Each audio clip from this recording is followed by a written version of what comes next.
चलिए शुरू करें। हम एफ नेट बराबर एम ए बात कर रहे थे लास्ट टाइम। नेट फोर्स बराबर मास इनटू एक्सेलरेशन।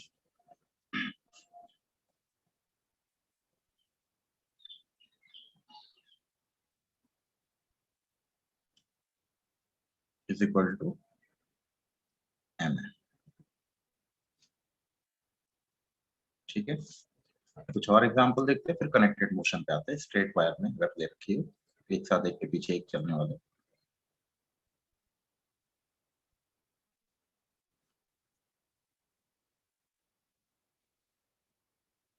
एक बड़ा सा ब्लॉक है, अब इसमें बीच में कहीं टेंशन पूछ ले या बीच में कहीं फोर्स पूछ ले। मान लीजिए ये एफ फोर्स है रखा है, इसका मास एम है, लेंथ एल दे रखी है। ठीक है, जमीन पे लेके जाएगा, बहुत सिंपल सा क्वेश्चन है।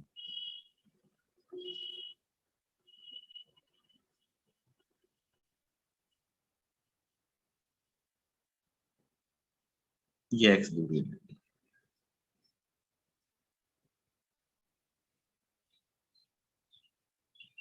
Find internal tension eight P.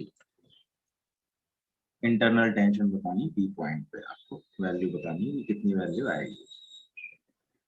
ठीक है, कैसे निकालेंगे? कुछ नहीं करना। ऐसे क्वेश्चन को सॉल्व करने का मतलब है जिस जगह पे वो इंटरनल ब्लॉक वाइज भी बात कर रहा है,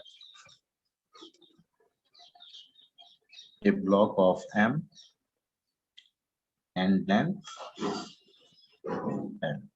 ऐसी प्रॉब्लम दे रखी हो तो क्या करें, जिस जगह से बात करे उस जगह से ब्रेक कर लीजिए। Break body from given point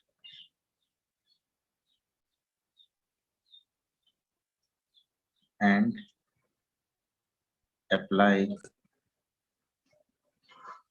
tension on two sides, then calculate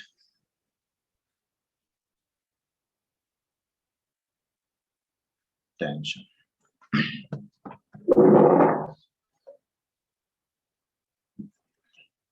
मतलब क्या करना है, एक ब्लॉक ये मान लेना है, एक ब्लॉक ये मान लेना है। इस पे फोर्स एफ लग रहा है, इस पे अंदर की तरफ टेंशन टी, इस पे टेंशन टी। लेंथ एक्स है, इसकी लेंथ एल माइनस एक्स है, तो इसका मास हो गया एम बाई एल। एक यूनिट लेंथ का मास, तो एक्स लेंथ का मास इतना, M L minus X by L, इसका मास हो गया। दो अलग अलग। अब नेट फोर्स बराबर मास इनटू एक्सेलरेशन लगा देगा, सॉल्व कर लेते हैं। इस वाले ब्लॉक के लिए, पूरे ब्लॉक के लिए एक्सेलरेशन कितनी वाली वैल्यू आ रही है, ए बराबर कितना आ रहा है, नेट फोर्स अपॉन मास, ए बराबर एफ बाई एम। दोनों ए एक्सेलरेशन से जा रहा है, तो इक्वेशन क्या बन जाएगी, टी बराबर M L minus X by L times A. और इस वाले के लिए इक्वेशन बन जाएगी एफ माइनस टी बराबर M X by L times A. ये तो निकाल ही रखा है टोटल एक कंप्लीट बॉडीज के लिए। तो टी की वैल्यू आ जाएगी M L minus X by L.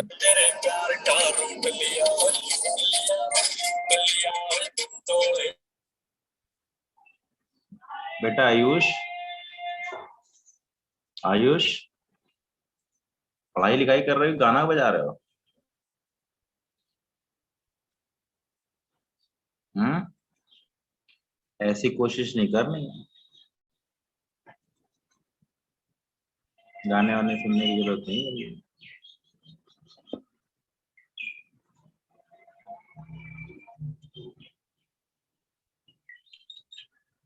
तो एम की टेंशन की वैल्यू इतनी आ जाएगी, टी की value M L minus X by L F by M, यानी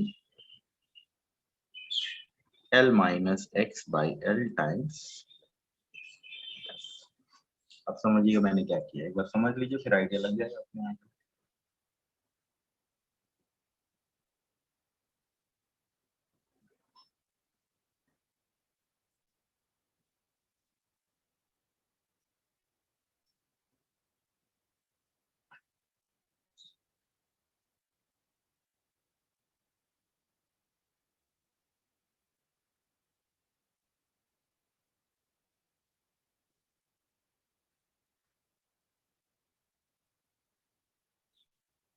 मास कैसे निकाला देखो,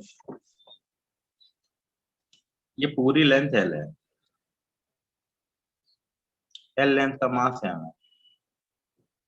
तो एल लेंथ का मास m हुआ, तो यूनिट लेंथ का मास m बाई एल हुआ, तो x लेंथ का मास mx बाई एल हुआ, और l माइनस x का मास m, l minus x by L times इतना मास। अब समझ में आया, एल लेंथ का मास इतना तो इतने लेंथ का कितना मास, यही तो क्वेश्चन है। एल लेंथ का इतना मास तो एक्स लेंथ का कितना मास। अब जिस जगह नॉर्मल या टेंशन पूछे उस जगह से ब्लॉक्स को अलग कर देना है। ब्लॉक्स को अलग कर दिया, ब्लॉक्स को अलग कर दिया तो इसको एक अलग ब्लॉक मान लो, इसको अलग एक ब्लॉक मान लो। पहले एक कंबाइंड ब्लॉक मानोगे तो फोर्स बराबर है में, ए की वैल्यू एफ बाई एम मिल गई, एक्सेलरेशन मिल गया, लेकिन हमसे पूछ रहा है टेंशन इस जगह पे, तो उस जगह से ब्लॉक को अलग कर लिया, इसका मास इतना आ गया, इसका मास इतना आ गया। अब इसके ऊपर नेट फोर्स बराबर है, मैं इसके ऊपर नेट फोर्स, नॉर्मल वगैरह भी नहीं देख रहा है हम लोग, केवल हॉरिजॉन्टल जिस तरफ चल रहा है उस तरफ की बात की जा रही है। ठीक है, एक क्वेश्चन करते हैं, अपने आप और आइडिया लगेगा। सभी लोग बताएं एग्जाम्पल।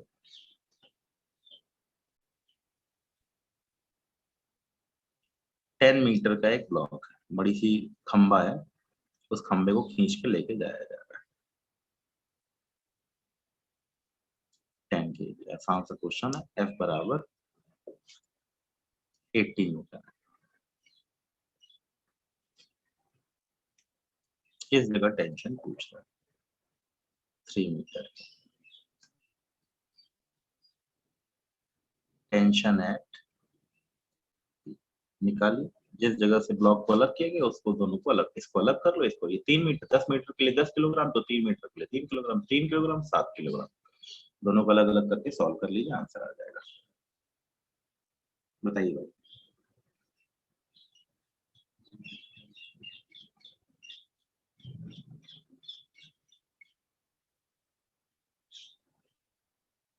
सुहानी का आंसर भी आ गया, वेरी गुड। 24 आ रहा है, देखते रहिए।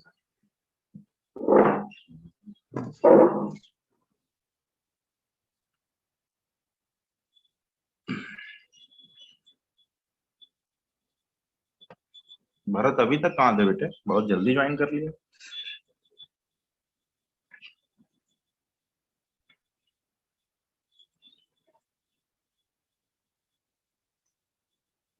फिफ्टी सिक्स आ रहा है आंसर, देखते हैं।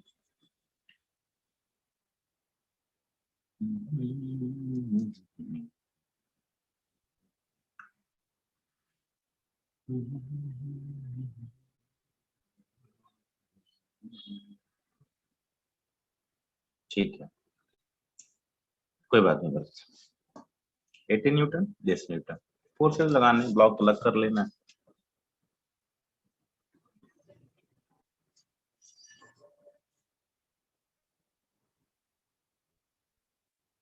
7 का, 3 का, 80 टेंशन, टेंशन एक्सेलरेशन कितना होगा, दोनों भाइयों का एक्सेलरेशन सेम ही है, 80/10, दैट इज 8 मीटर पर सेकेंड स्क्वायर। क्यों, नेट ब्लॉक के लिए एक ब्लॉक मान लिया, अब तीनों को बीच से अलग कर लिया, इसके लिए कितना हो जाएगा, टी बराबर 3 है, तो टी बराबर 8 × 3, that is 24 Newton. Answer is 24 Newton. देख लीजिए।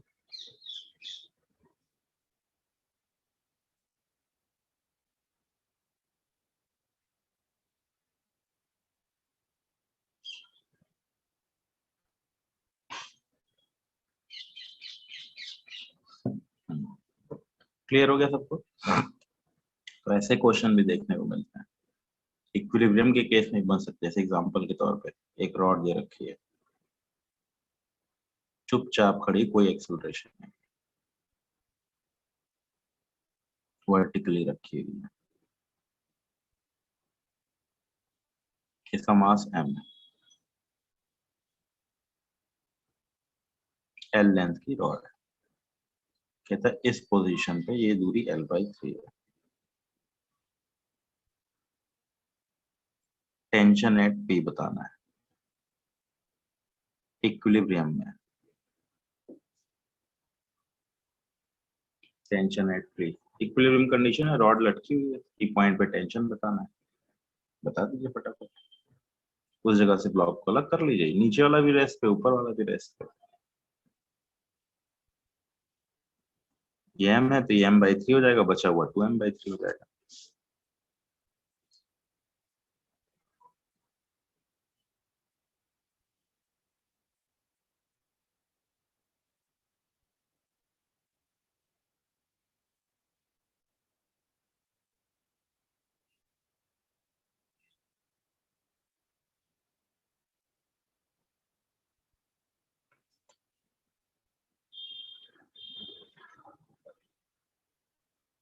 mg/3 इस वाले की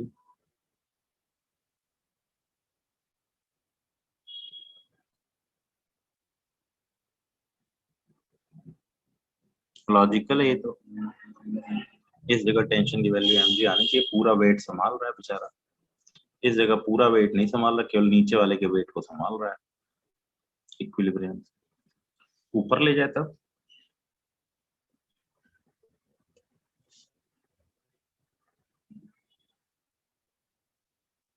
कहते ये पूरी की पूरी रॉड किसी एलिवेटर में बंधी हुई है और एलिवेटर ऊपर की तरफ चल रहा है। मान लो लेंथ l है, इस जगह पूछ लिया।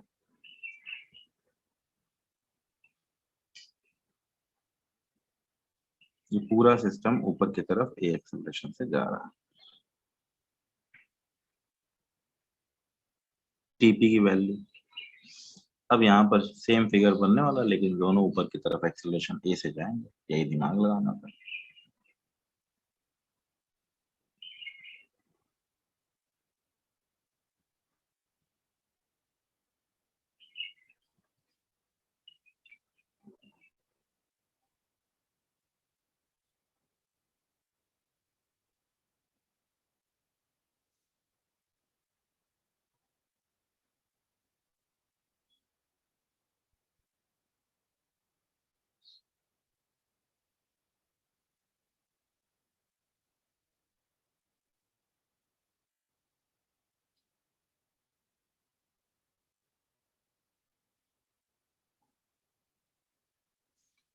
अब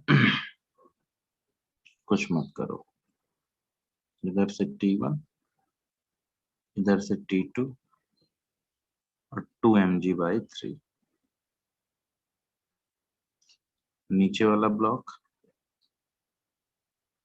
T2 mg/3, ये ऊपर की तरफ a एक्सेलरेशन से, ये भी ऊपर की तरफ a एक्सेलरेशन से जा रहा है। ठीक है,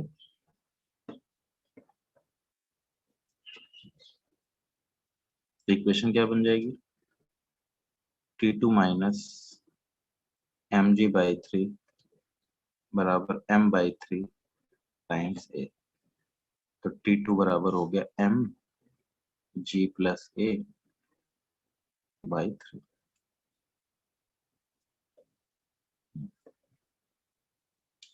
टेंशन पूछ ले, एक्सेलरेशन दे रखा है, वैल्यू पूछ ले, तो ध्यान रखिए कि जिस जगह ब्लॉक की बात करें उस जगह से ब्लॉक को अलग कर लीजिए और उस जगह पे एक नया टेंशन ऐड कर दीजिए, हो गया काम खत्म। फिर तो कोई झंझट बचनी नहीं, फिर तो सिंपल गेम है कि नेट फोर्स बराबर मास इनटू एक्सेलरेशन। अब देखो क्या कर रहा है, ये पूरा का पूरा सिस्टम ऊपर की तरफ जा रहा है, यानी ये रेस्ट पे तो नहीं है, इक्विलिब्रियम पे तो नहीं है, इस एक्सेलरेशन से जा रहा है, ए एक्सेलरेशन से जा रहा है।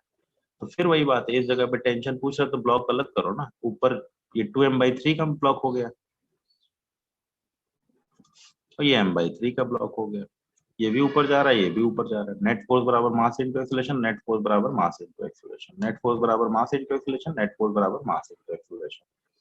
नेट फोर्स ऊपर की तरफ बराबर mass into acceleration, net force put कर लिया, वैल्यू आ गई। क्लियर हो गया निखिल? देख लो, ठीक है। ऐसा कोई क्वेश्चन दिखाई दे तो घबराने की जरूरत नहीं है, सिंपल सा गेम है, उसको अप्लाई कीजिए और आंसर निकालिए। जिस जगह पूछे उस जगह से ब्लॉक्स को अलग कर लेना है, बस मुद्दे की बात ये। बीच में ब्लॉक के अंदर कहीं कुछ पूछे तो आपको उस जगह से ब्लॉक को बस अलग करना है और उस जगह से दो ब्लॉक्स बन जाएंगे और बीच में जोड़ दो टेंशन।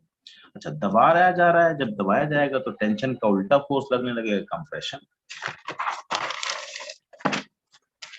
तब नॉर्मल वाला गेम खेलने लगेंगे, जैसे अब ये ब्लॉक दे रखा है,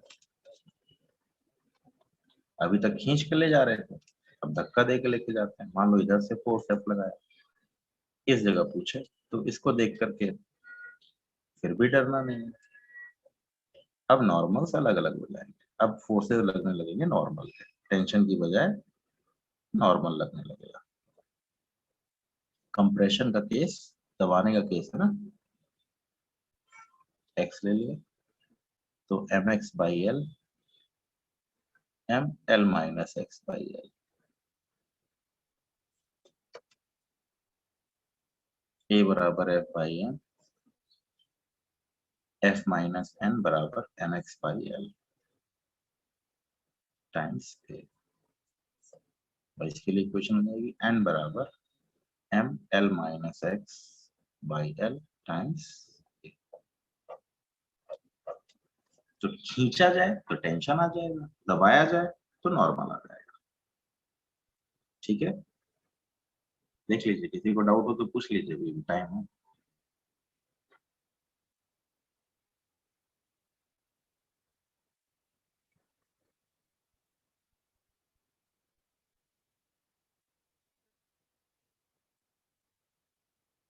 ठीक है, तो एक पेज की प्रॉब्लम ये भी जो हम लोगों को देखने को मिलेगी, कुछ इक्विलिब्रियम वगैरह कहानी होगी, डोर होगी, टेंशन होगी, तो इक्विलिब्रियम में मेंटेन्ड है, तो रीडिंग ऑफ द ब्लॉक की बात करें।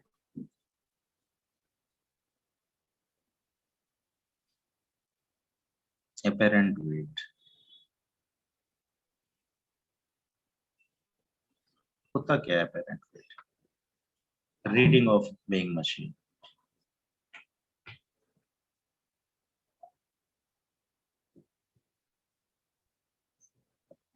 Reading of weighing machine is normal.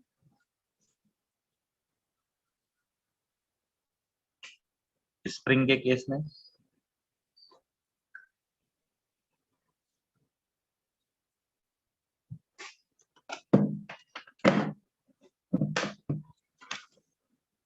Tension, weighing machine है तो रीडिंग इसकी होगी नॉर्मल, इसी को apparent weight बोला जाता है।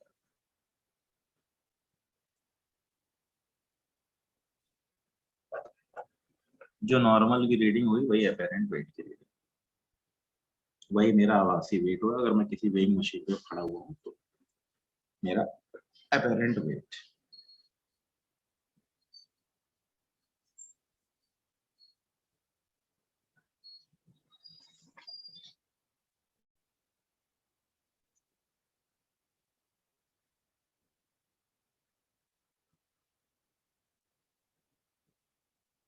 ठीक है, तो मुझे नॉर्मल की रीडिंग को ही अपेरेंट वेट मानना है। अगर कोई वेइंग मशीन लगी हुई है तो वेइंग मशीन पे रीडिंग वेट की नहीं होती है, वेइंग मशीन में रीडिंग जो आती है, reading of weighing machine is normal. Spring balance, spring balance देखा होगा ना, अक्सर सिलेंडर वाले लेके चलते हैं तो उस सिलेंडर से नापते हैं, तो वो कुछ नहीं नापता, वो क्या नापता है? टेंशन। और वेइंग मशीन क्या नापती है? नॉर्मल। वेइंग मशीन की रीडिंग आती है नॉर्मल। और स्प्रिंग बैलेंस अगर दे रखा है, स्प्रिंग खींचने वाला भी एक आता है ना, जैसे सिलेंडर वाले लेके चलते हैं तो एक हुक सा लिए रहते हैं, वो हुक से खींच के दिखाते हैं, देखिए इतना वेट है। तो एक दो तरीके की वेइंग मशीन मिलती है आपको, एक होती है स्प्रिंग बैलेंस वाली और एक होती है वेइंग मशीन जो नॉर्मली हम लोग देखते हैं, that is the reading of normal. तो हमको रीडिंग के बारे में बात करें तो रीडिंग का मतलब कुछ नहीं है, रीडिंग चुपचाप शांति से दिमाग लगा के चलना है कि वेइंग मशीन की रीडिंग है। सब देखते हैं एग्जाम्पल, ये special cases, elevator, elevator,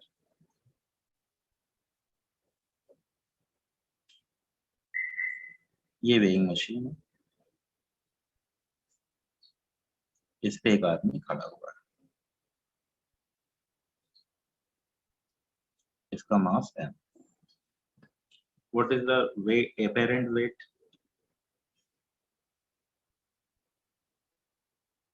apparent weight कुछ नहीं, नॉर्मल की रीडिंग, बताइए।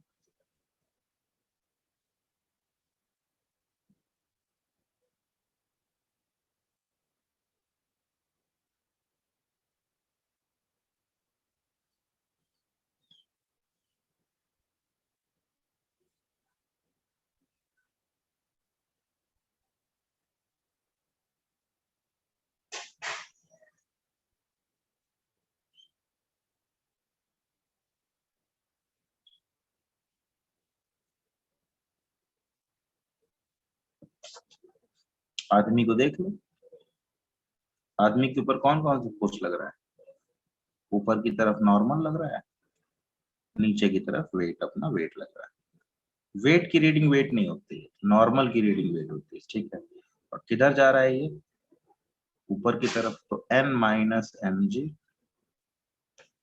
बराबर एम ए, तो n बराबर हो गया एम जी प्लस ए।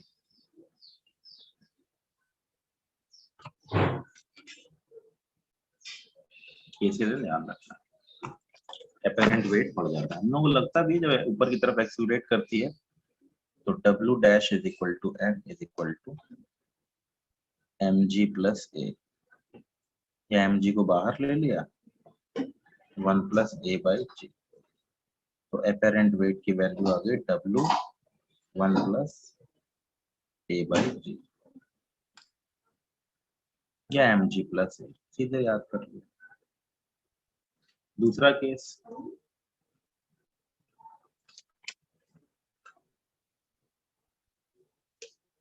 नीचे की तरफ एक्सीलरेट कर रहा है, विंग मशीन रखी हुई एलिवेटर पे और ये नीचे की तरफ पूरा का पूरा एलिवेटर जा रहा है।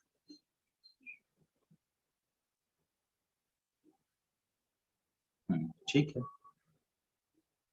अब ब्लॉक नीचे की तरफ जा रहा है तो अपेरेंट वेट कितना आने वाला है? नॉर्मल ऊपर की तरफ, वेट नीचे की तरफ, और नीचे की तरफ एक्सीलरेट कर रहा है। बिल्कुल ठीक है, एम जी माइनस, बिल्कुल ठीक है।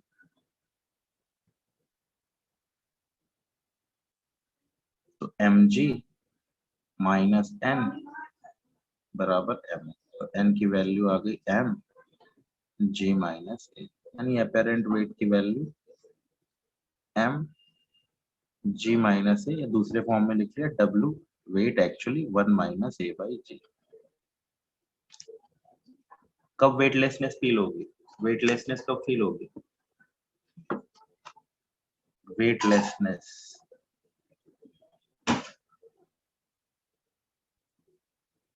n less than w, n बराबर 0, when apparent weight is 0, weightlessness बोलते हैं, apparent weight less than actual weight। अब इसमें भी कई सारे केस बन जाते हैं।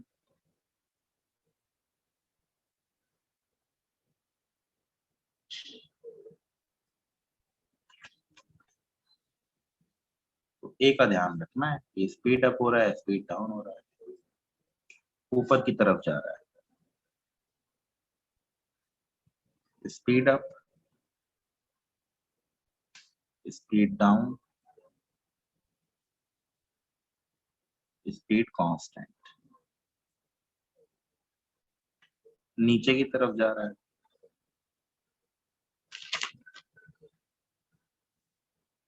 Speed up, speed down, speed constant. A की वैल्यू चेक, इस पे ए किधर होगा, ए ऊपर होगा, लॉजिकल स्पीड अप ऊपर जा रहा है लेकिन स्पीड डाउन हो रहा है, तो ए नीचे की तरफ आ गया, इसमें ए 0 हो गया। नीचे जा रहा है स्पीड अप हो रहा है, इसका मतलब एक्सेलरेशन नीचे है।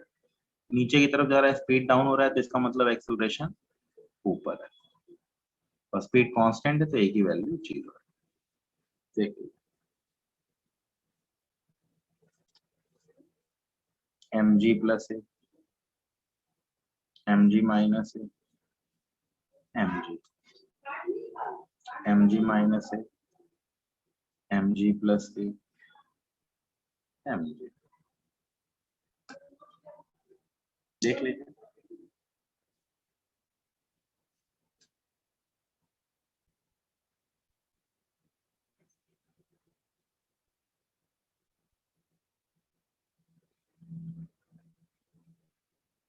डन। अपेरेंट वेट कुछ भी नहीं है, अपेरेंट वेट बहुत सिंपल तरीके से देखा जाता है कि नॉर्मल की वैल्यू की। अभी ऊपर की तरफ स्पीड अप कर रहा है, इसका मतलब एक्सेलरेशन ऊपर है, ऊपर जा रहा है moving upwards but speed down, acceleration नीचे, moving upward but speed constant, तो एक्सेलरेशन 0। मूविंग डाउनवर्ड स्पीड बढ़ रही है, इसका मतलब एक्सेलरेशन डाउनवर्ड है। Moving downward but speed down हो रही है, इसका मतलब एक्सेलरेशन ऊपर है। तो इस केस में आपको याद रखना है, ए ऊपर है तो mg प्लस है, ए नीचे, इसका मतलब ये कतई नहीं होता कि ऊपर जा रहा है तो अपेरेंट वेट बढ़ जाएगा, नहीं। अगर ऊपर जा रहा है और एक्सेलरेशन नीचे है तो अपेरेंट वेट की वैल्यू डिक्रीज कर जाएगी। अगर ऊपर जा रहे हैं एक्सेलरेशन ऊपर है तो स्पीड अप हो जाएगा, नीचे जा रहे हैं एक्सेलरेशन की वैल्यू नीचे है तो स्पीड डाउन, और अगर नीचे जा रहा है तो स्पीड अप, ऊपर की तरफ एक्सेलरेशन ऊपर। ठीक है, देख लीजिए अपेरेंट वेट वेट की कहानी आती है। अब इसी में कुछ इक्विलिब्रियम की कहानी है अपेरेंट वेट की। हाँ, स्पीड कांस्टेंट मतलब अपेरेंट वेट की वैल्यू, स्पीड कांस्टेंट हमको गेम ए से देखना है, हमको स्पीड से नहीं देखना। हमारा एलिवेटर ऊपर जा रहा है तो हमें लगता है हमारा पैरों पे वेट ज्यादा लग रहा है, नहीं नहीं, ऊपर की तरफ एक्सेलरेशन होगा तब। अगर ऊपर जा रहा है कांस्टेंट स्पीड से जा रहा है तब अपेरेंट वेट और एक्चुअल वेट की वैल्यू सेम आएगी। कुल मिला के एक्सेलरेशन का गेम है, अगर ए ऊपर आएगा तो अपेरेंट वेट ज्यादा होगा, अगर ए नीचे आएगा तो अपेरेंट वेट कम होगा। सेम स्प्रिंग मास बैलेंस के लिए कहानी चल रही है। ठीक है, देख लीजिए। अब एक एग्जाम्पल वैसे देख लेते हैं, आदमी प्लेटफॉर्म वगैरह पे खड़ा हुआ है।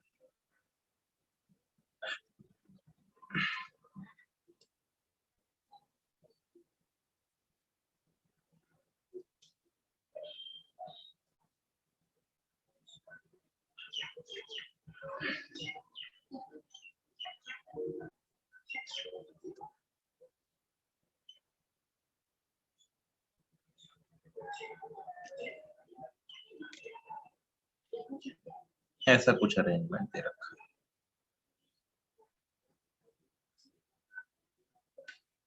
इसकी स्मॉल एम है, इसकी कैपिटल है।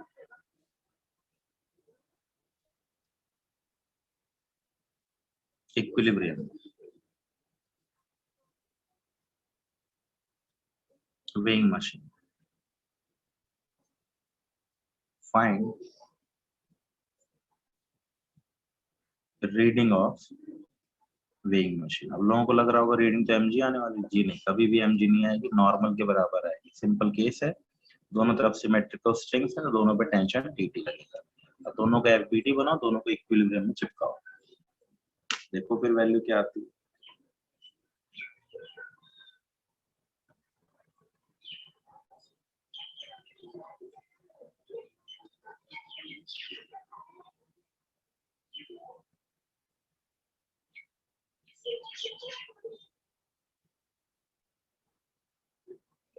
बच्चों आप लोग अपनी सभी लोग फीस जमा करा दीजिए, नहीं तो फिर ऐसे ग्रुप से रिमूव होंगे तो फायदा नहीं है, पढ़ाई लिखाई में डिस्टर्ब होगा, बाद में फिर आप लोग परेशान होंगे।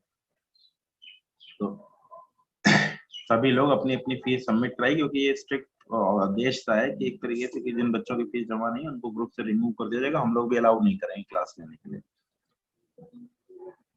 हाँ, दोनों स्ट्रिंग का टेंशन सेम, बिल्कुल सिमेट्रिकल कंडीशन है तो टेंशन की वैल्यू सेम लिखी जाएगी।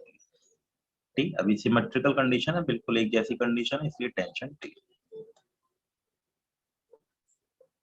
आदमी की ब्लॉक को बनाया जाए तो ब्लॉक ही मानना चाहिए इनको, और कोई ऐसा नहीं कि बहुत अलग अलग दिमाग लगाना है।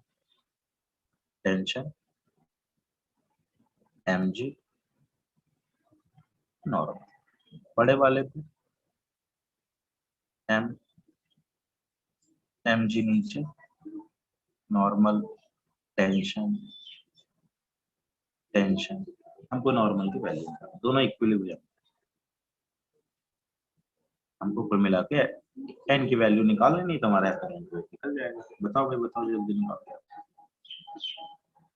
आदमी ने स्ट्रिंग पकड़ रखी है, दो तरफ से स्ट्रिंग ऊपर की तरफ फोर्स लगाएगी टीटी, mg वेट नीचे की तरफ लगेगा, एक नॉर्मल ऊपर की तरफ।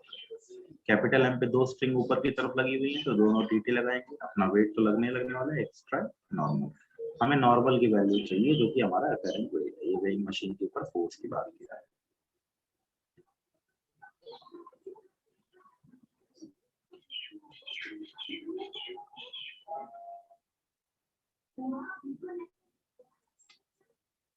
वेइंग मशीन का mg लग गया, वेइंग मशीन का कैपिटल mg लगा दिया, ये स्मॉल mg है, कैपिटल mg लगा दिया। रीडिंग इज नॉर्मल, जो जो फोर्स लगना है वो तो लगना ही लगना है। मेरा वेट मुझ पे लगता है, कैपिटल एम पे उसका वेट, स्मॉल एम पे उसका वेट, लेकिन रीडिंग की वैल्यू mg नहीं होती, रीडिंग की वैल्यू n होती है। जो भी नॉर्मल की रीडिंग आएगी वही होती है। इस केस में क्या बन गया, 2t प्लस n बराबर mg, और इस वाले के लिए क्या बन गया, 2t बराबर n प्लस mg। इस वाले से इस वाले को घटा दिया, तो n बराबर हो गया mg minus mg minus n, n की वैल्यू आ गई m minus capital M by 2g। This is the apparent weight. किसी को इक्वेशन में डाउट हो तो बताइए। नेट फोर्स जीरो रखना है, इक्विलिब्रियम में है, अभी तो चल भी सकता है, खींचने लगे तो ऊपर चला है, कहता रीडिंग बढ़ानी है तो क्या करना पड़ेगा, what must be the acceleration so that reading will be accurate. अगला पार्ट है इस क्वेश्चन का। तो सिंपल कंडीशन में तो नॉर्मल की वैल्यू इतनी आ रही है, अब इस रीडिंग को हमको सही करना है। कुछ वैल्यू दे रखी है, m की वैल्यू 60 दे रखी है, m की वैल्यू 20 दे रखी है, कुछ भी दे रखा है, वो उसका उसके ऊपर डिपेंडेंट है। संशु ध्यान देना, पहले आदमी को देखो, मतलब उसका चेहरा मत देखो, आदमी को देखो, मतलब कि ब्लॉक को देखो, ब्लॉक वाइज। इस पे टेंशन ऊपर, वेट नीचे और नॉर्मल जमीन से ऊपर। एफबीडी में कोई दिक्कत, दो टेंशन लग रहा है, एक नॉर्मल ऊपर की तरफ अपना वेट लग रहा है, और ये रेस्ट पे। कैपिटल इस वाले देखो, प्लैंक को देखो, इसके ऊपर टेंशन ऊपर, नीचे की तरफ नॉर्मल और उसका खुद का weight, tension tension normal weight. ठीक है, इक्विलिब्रियम में, इक्विलिब्रियम का मतलब क्या हो गया, net force zero, net force zero, net force zero, net force zero. कोई दिक्कत, ऊपर वाला फोर्स बराबर नीचे का फोर्स, 2t प्लस n बराबर mg, और 2t माइनस n लिख लो, या 2t बराबर n प्लस mg लिख लो, फिर पहले वाले से दूसरे वाले को घटा दिया, फर्स्ट माइनस सेकंड। क्या मिला मुझे, 2t 2t कट गया, n इधर आ गया, इधर आ गया mg माइनस mg, n इधर ले गए, 2n बन गया, वैल्यू आ गई। समझ में आया, समझ में आया बेटे। चलो एक्सेलरेशन वाला बाद में करेंगे कि एक्चुअल रीडिंग कब आएगी, एक्चुअल रीडिंग कब आएगी बाद में, पहले एक और क्वेश्चन इसके ऊपर कर लेते हैं।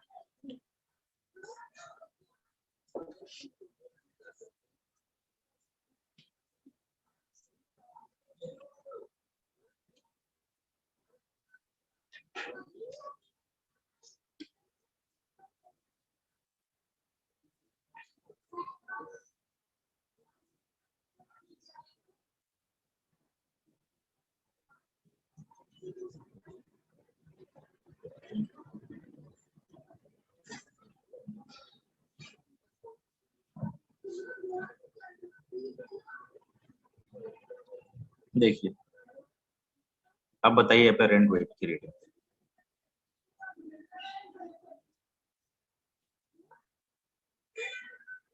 एपरेंट वेट निकाल लिए, फिर उसके बाद एक्चुअल रीडिंग निकालने के लिए गेम खेलेंगे। तो स्मॉल एम इसका क्या करना है, मैंने वैल्यू नहीं उठाई, मैंने जनरल वैल्यू ले रखी है small M capital. Small M का मतलब ये नहीं कम होगा, 100 का है ये 20 का, ऐसे कुछ वैल्यूज वगैरह होंगी जो भी होगी, कितनी भी वैल्यू हो सकती है उस पर कोई डिपेंडेंसी नहीं है। तो आप बताइए नॉर्मल की वैल्यू।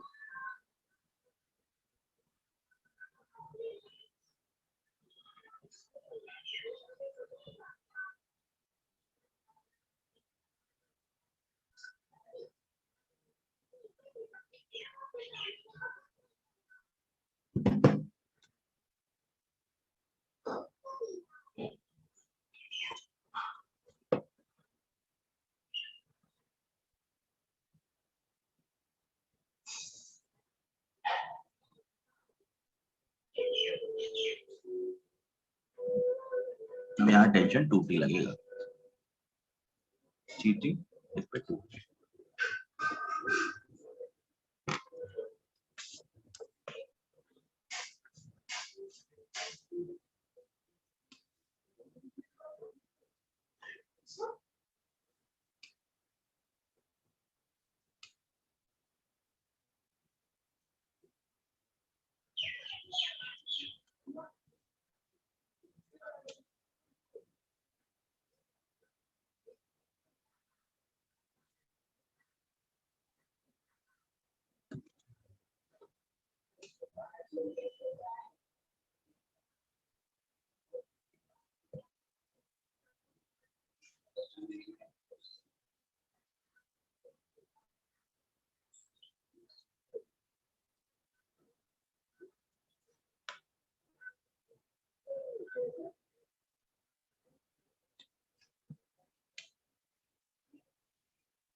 छुट्टी होगी तो 2n माइनस n 3n।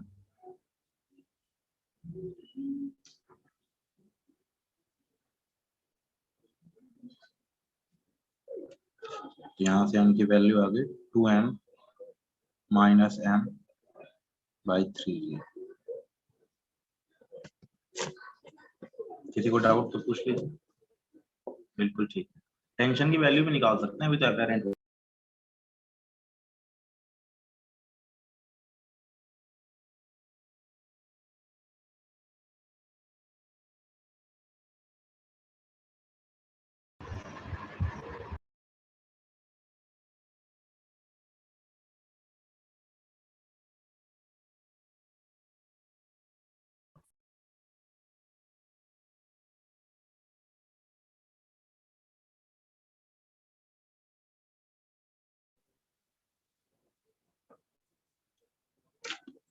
किसी को डाउट है इसमें तो पूछिए, बताऊं मैं।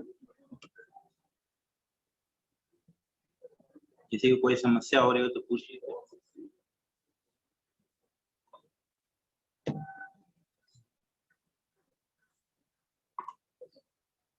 आपको ये कहेगा सर दो पैर है इसलिए दो अलग अलग नॉर्मल लगेंगे, हाँ दो अलग अलग नॉर्मल लगेंगे n1 n2, लेकिन इन्होंने कंबाइंड माना।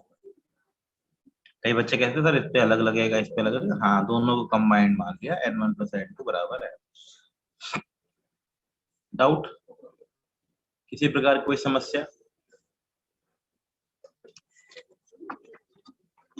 एक दे रहा हूँ मैं, बताइए। हाँ नहीं देखो ना, ये टेंशन टी है, ये टेंशन टी है, तो ये टेंशन कितना होना चाहिए बेटा? 2t नहीं होना चाहिए पुली के लिए। इस वाले पे 2t लग रहा है, इस वाले पे हाथ पे टी लग रहा है। क्लियर हुई बात?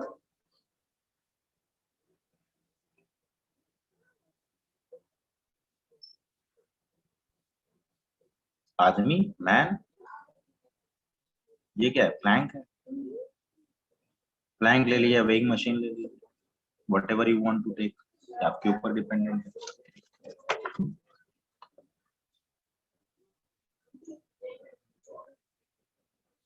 तो जोड़ना घटाना नहीं दिखा पाऊंगा करना।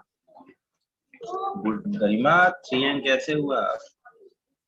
2 into 1। अब ये दो इक्वेशन सॉल्व करके निकालनी है वैल्यू, तो मेरे सोल्यूशन, तुम लोग में से कई बच्चे ऐसे होते हैं जो केवल सोल्यूशन समझना चाहते हो, जबकि तुम्हें करना क्या चाहिए, खुद सॉल्व करना चाहिए। तुम्हारा काम था ये इक्वेशन मिलना, अब इस इक्वेशन को सॉल्व करना है। तो यहाँ 2 से मल्टीप्लाई किया तो 2t + 2n बराबर 2mg, 2t - n बराबर mg। तो इसमें से इसको घटा दो, आ गई ना वैल्यू।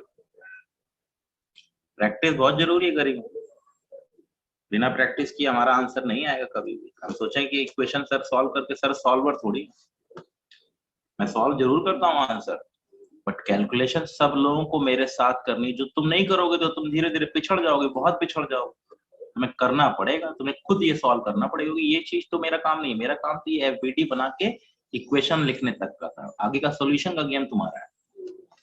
अगला दे रहा हूँ ध्यान से, फिर इसके अगले पार्ट पे चलेंगे कि ये कितना एक्सेलरेशन कितनी तेजी से खींचा जाए कि ऊपर पहुंच जाए।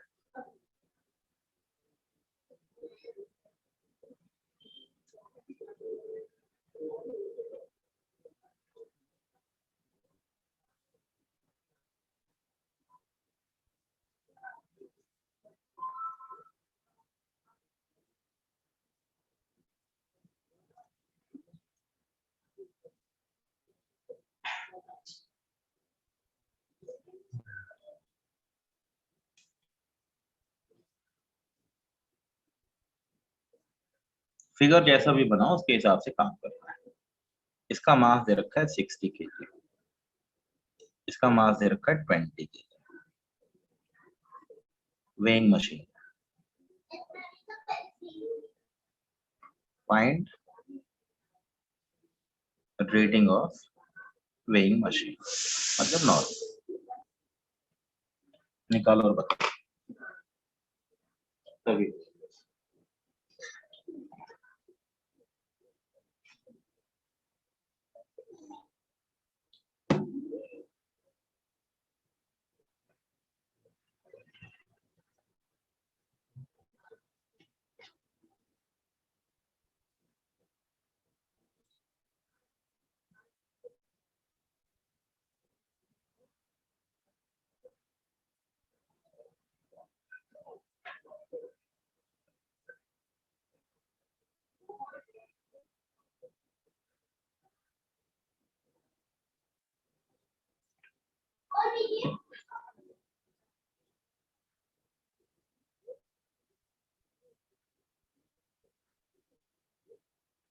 क्या आएगी पेरेंट वेट की रेटिंग, जल्दी से करिए बताइए।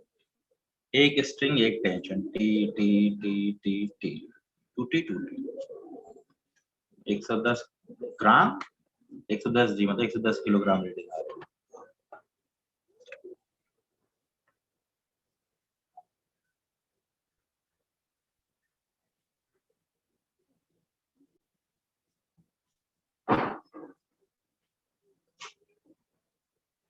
टूटी टूटी सीधे पूरा एक साथ दिखा दिया, 40।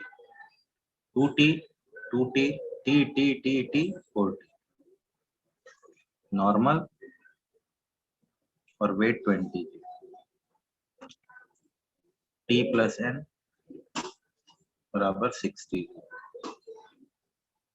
4t बराबर +20। हाँ ठीक है बेटे। First equation, second equation, 4 × first minus second, 4 - ये आ गया 5,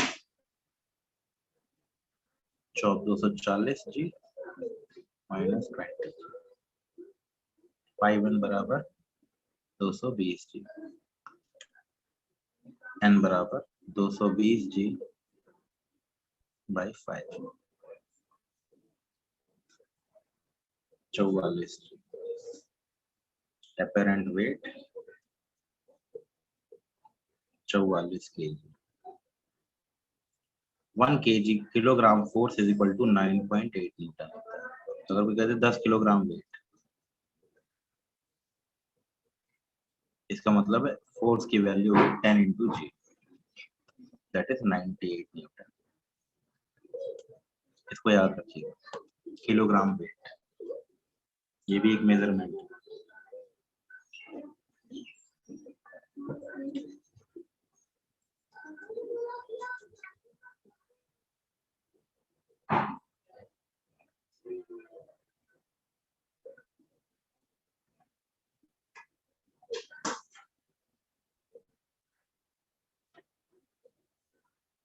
किसी को डाउट हो तो पूछ लीजिए, क्या किया मैंने, वही पुराना गेम ही तो खेलता आ रहा हूं लगातार। अब मैंने प्रॉब्लम को बदला, अब मैं पूछ रहा हूँ कितना फोर्स लगाया जाए कि रीडिंग सही हो जाए, कितना टेंशन लगाया आदमी, जैसे एग्जांपल सिंपल से उठाते हैं।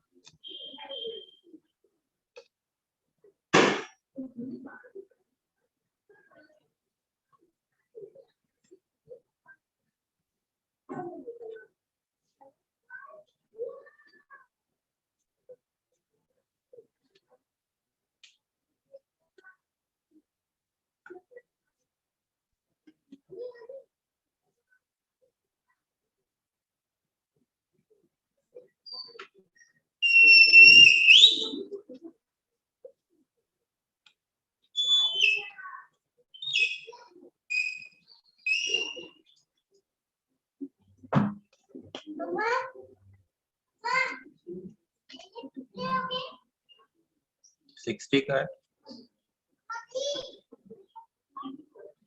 40 का है, ठीक है। First find apparent weight when it is in equilibrium. Second, how much force should be applied by man on rope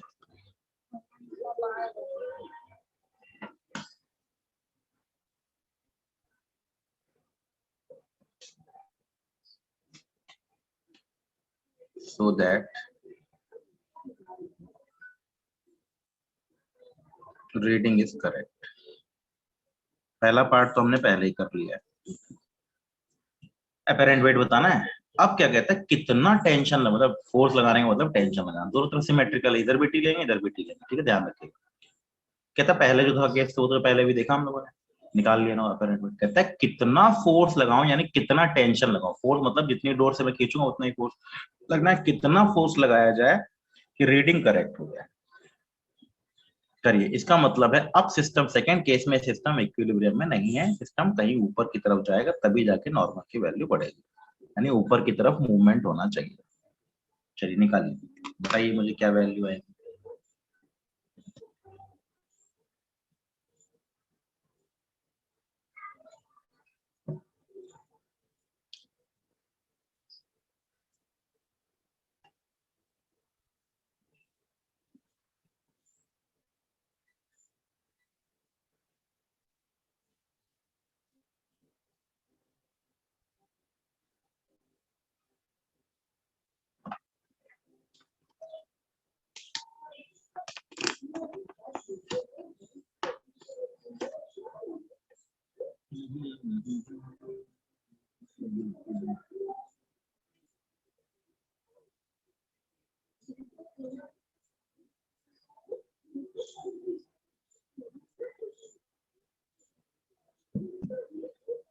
M बराबर भरत, पहला वाला तो सीधा है, पहला वाला सिंपल है, दूसरा वाला ही तो गेम है। दूसरे वाले में कुछ मत करो, एफबीडी जो बना रखी है वो बिल्कुल सही है।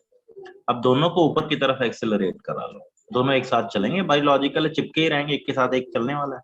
तो दोनों को ऊपर ए मान लो, ए सॉल्व कर लो, ए की वैल्यू आ जाएगी, फिर टी की वैल्यू आ जाएगी। अब दोनों को सॉल्व कर लो एपेरेंट, और उस केस में जब रीडिंग करेक्ट होने का मतलब हो गया नॉर्मल की वैल्यू 60 हो जाएगी, अब जो भी इसका वेट दे रखा है। सेकंड केस में ऊपर की तरफ एक्सेलरेट कराओगे और तब केस बन जाएगा नॉर्मल की वैल्यू 60, क्योंकि रीडिंग करेक्ट करनी है ना, रीडिंग करेक्ट करने का मतलब इसकी रीडिंग कितनी आनी चाहिए, 60 जी आनी चाहिए नॉर्मल की वैल्यू, तभी रीडिंग 60 जी करेक्ट मानी जाएगी। तो ये पहले रीडिंग अलग आ रही थी, अब रीडिंग अलग आ रही है, इसका मतलब नॉर्मल उसने चुपचाप धीरे से बता दिया, रीडिंग करेक्ट मतलब नॉर्मल की वैल्यू 60 जी। सॉल्व करो बताओ।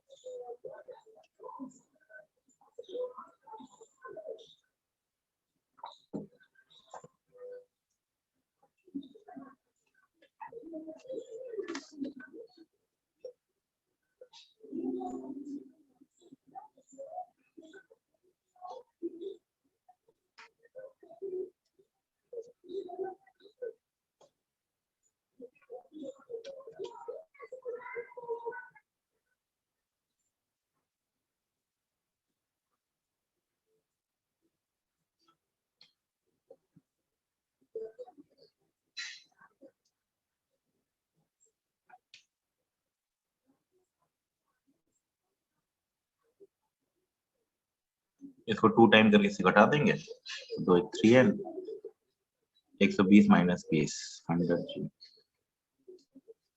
n की वैल्यू आ रही पहले 100g/3 पहले केस में। टी 40 ऊपर लगा, नॉर्मल नीचे लगा, वेट नीचे लगा, 40g है, सॉरी ये 40g का है, 40g, तो ये 80g हो जाएगा, 80g/3।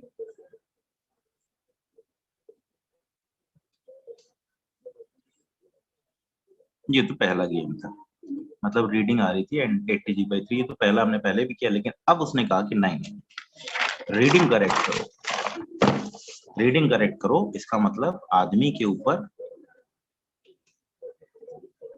60g नीचे लग रहा है, 2 टेंशन ऊपर लग रहा है, नॉर्मल ऊपर लग रहा है, और नॉर्मल की वैल्यू उसने बता रखी है कितनी हो गई अब, और सिस्टम जा रहा है ऊपर की तरफ।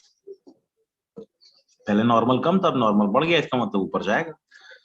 फ्लैंक के लिए आ जाओ, हाँ, टेंशन निकालना है। मुद्दे के बाद जो फोर्स तुमने रोप पे लगाया उसका नाम है टेंशन, उसका दूसरा नाम टेंशन। 40 नीचे लगा नॉर्मल, नीचे लगा 40g, और पूरा सिस्टम ऊपर की तरफ जा रहा है। ए से ए की वैल्यू निगेटिव है, इसका मतलब ऊपर नहीं जा रहा, नीचे आ रहा है। अगर ए की वैल्यू प्लस माइनस हो जाती, माइनस आ जाए तो डरिए नहीं, किसी भी तरफ मान लीजिए, सॉल्व कर लीजिए। अगर ए की वैल्यू प्लस है तो उस तरफ आ रहा है, और अगर एन की वैल्यू, हम बार बार इसको देखेंगे, अभी सॉल्व करते हैं पहले। 2t plus n minus 60g बराबर 68, यानी 2t plus 60g minus 60g बराबर 68, t बराबर आ गया 30 है, पहली इक्वेशन। दूसरे वाले पे आ जाओ, ऊपर जा रहा है 40 माइनस n माइनस 40j बराबर 40 है, यानी 40 माइनस 100g बराबर 40 है, यानी कितना हो गया ये, इसको सॉल्व कर लेते हैं। t बराबर 30 है तो 120a बराबर 100g प्लस 40a, तो 80a बराबर 100g,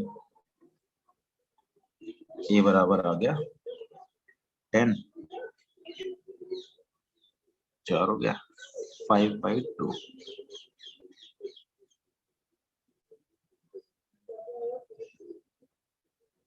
फाइव बाई 4 सॉरी जी, ये इतना आंसर आ रहा है। ए की वैल्यू आ गई तो टी की वैल्यू आ गई, टी बराबर 30 इंटू 5/4 जी, 75/2 जी, या 2 3 6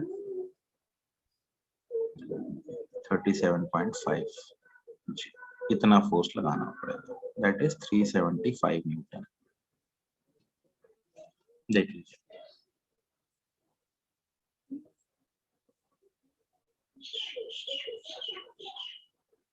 सॉल्व करना था, बस दिमाग लगाना था।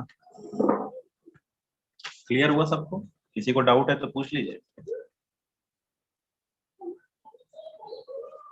पहले इक्विलिब्रियम था, निकाल लिया नॉर्मल। अब क्या कह रहा है कि रीडिंग को करेक्ट करो।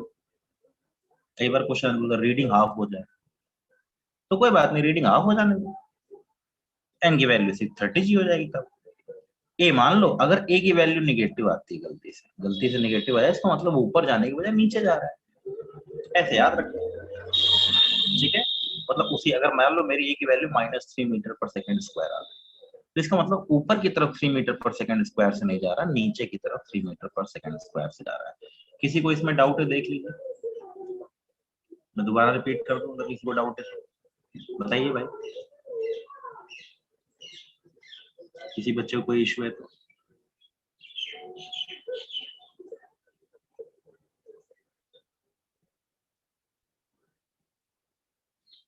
सेकंड पार्ट क्या कहता है भाई? सेकंड पार्ट ही तो किया है, पहला वाला पार्ट तो प्रूव कर लिया। फोर्स लग गया, एफबीडी में कोई दिक्कत नहीं, एफबीडी में कोई दिक्कत नहीं, फोर्स लग गया। अब मुझे कह रहा है कि रीडिंग मेरी वेइंग मशीन की करेक्ट है, इसका मतलब अपेरेंट वेट बराबर एक्चुअल, यानी नॉर्मल की वैल्यू 60 की होनी चाहिए। इसने नॉर्मल की वैल्यू इनडायरेक्टली बोल दी 60 की, और टेंशन पूछ रहा है। इसका मतलब अब सिस्टम इक्विलिब्रियम में नहीं होगा, सिस्टम या तो ऊपर की तरफ चलेगा या तो सिस्टम नीचे की तरफ। तो डोर को ढीला छोड़ रहा होगा, धीरे धीरे छोड़ रहा होगा, या धीरे धीरे पकड़ के खींच रहा होगा। खींच रहा होगा तो ऊपर चलेंगे दोनों लोग, भाई लोग। अगर इस डोर को पकड़ के खींचना शुरू करेगा, वो जोर से पकड़ के खींचना शुरू करेगा, तो धीरे धीरे ये सिस्टम ऊपर चलेगा। ये साथ साथ इसके भी, ये भी ऊपर चलेगा, दोनों ए से चलेंगे ऊपर। तो दोनों ए से चलने लगे, दोनों को मान लिया वो ए से ऊपर जा रहा है। नेट फोर्स ऊपर की तरफ बराबर mass into acceleration 2t plus n minus 60g बराबर ma। ऊपर की तरफ net force 40 minus n minus 40g बराबर 40 इंटू n की वैल्यू उसने चुपचाप धीरे से बताई दी। n की वैल्यू कितनी है 60g, तो उसको सॉल्व कर लिया, a की वैल्यू आ गई, टेंशन की वैल्यू आ गई, सॉल्व हो गया। अब बताओ डेलिया, कोई डाउट? डेलिया क्लियर हो गया बेटे? ठीक है, अब एक क्वेश्चन और दे रहा हूँ, करिए। अब इसमें डाउट नहीं होगा, रीडिंग अपेरेंट वेट वगैरह की कहानी आपको समझ में आ गई।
इसका मास 70 kg है,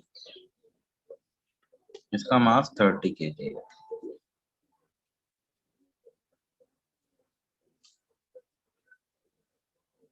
What must be tension direct लिख देते हैं, सो दैट n बराबर 70 अपेरेंट रेट 70। वही क्वेश्चन है, घुमा के पूछ लिया और क्या, डराने के लिए बस बोल दिया कैसे ऐसे वैल्यू। करो बताओ भाई, निकालिए वैल्यू, सभी लोग निकालिए, बताइए, तरीका समझ में आएगा।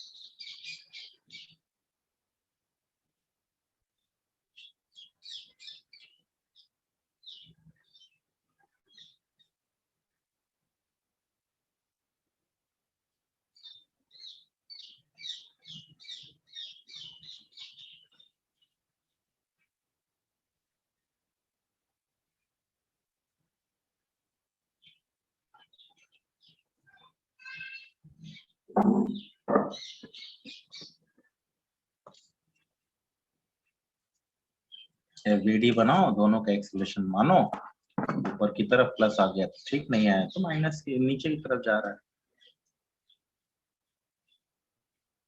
पहले मैन के लिए नॉर्मल ऊपर, टेंशन ऊपर, और 70g नीचे।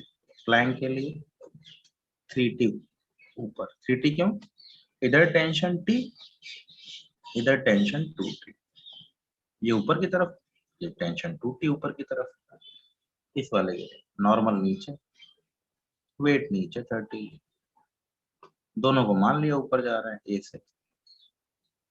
जैसे n की वैल्यू कितनी है 70g, इक्वेशन लिख ली, t plus n minus 70g बराबर 70 है, n की वैल्यू 70g, तो यानी t बराबर आ गया 70। फर्स्ट इधर से आ जाओ, 3t minus n minus 30g बराबर 30 है, तो 3t माइनस 70 माइनस 100 इधर आ गया 3t बराबर 30a प्लस 100g। 3t बराबर हो गया 210 है, 210 a बराबर 30a प्लस 100g। यहाँ सॉल्व कर लिया तो 180 हो गया, a बराबर आ गया 100 बाई 180g और टेंशन की वैल्यू आ गई 70 इंटू 100 बाई 180 इंटू g। ये था आंसर। अब बताइए किसी को डाउट है तो? क्लियर हो गया? लगता है मुश्किल है, लेकिन मुश्किल बिल्कुल नहीं। अगर आप दिमाग लगा कर सॉल्व करेंगे तो आपको समझ में आ जाए कहानी क्या कहना चाहता है।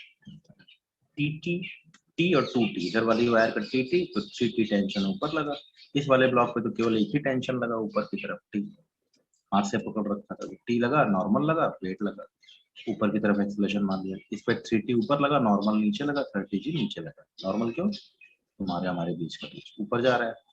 इक्वेशन बना ली, सॉल्व कर लिया, ए भी मिल गया, टेंशन मिल गया। क्लियर हो गया? कल से अब शुरू करेंगे कनेक्टेड मोशन, ब्लॉक, लूप। तो आज मैंने जो जितनी बेसिक चीजें थी आपके दिमाग में डाल दी, अपरेंट वेट, रीडिंग क्या होगा, कैसे होगी, वैल्यूज क्या चेंज करेंगे, तो सब कुछ आपको पता होना चाहिए। अपरेंट वेट कितना होगा, अपरेंट वेट की बात कर ले, अपरेंट मतलब नॉर्मल की रेट, किसी जगह नॉर्मल पूछ ले, कोई वैल्यू पूछ ले तो देख के डरने की जरूरत नहीं, बहुत सिंपल से क्वेश्चन बनते हैं। बीच में टेंशन पूछ ले, सिस्टम दे देता है, ठीक है। अब एक मंकी उनकी वाली प्रॉब्लम पूछ, ब्रेकिंग स्ट्रेंथ वाली प्रॉब्लम भी आएगी, कल डिस्कस करेंगे, ठीक है। आज के लिए इतना ही रखते हैं। क्लियर हो गया? किसी को डाउट हो तो पूछ लीजिए अभी भी इस वाले पॉइंट पर। किसी को डाउट है इस वाले पॉइंट में? किसी को डाउट हो तो पूछ लीजिए। नहीं है? ठीक है, बाकी थैंक यू बच्चों।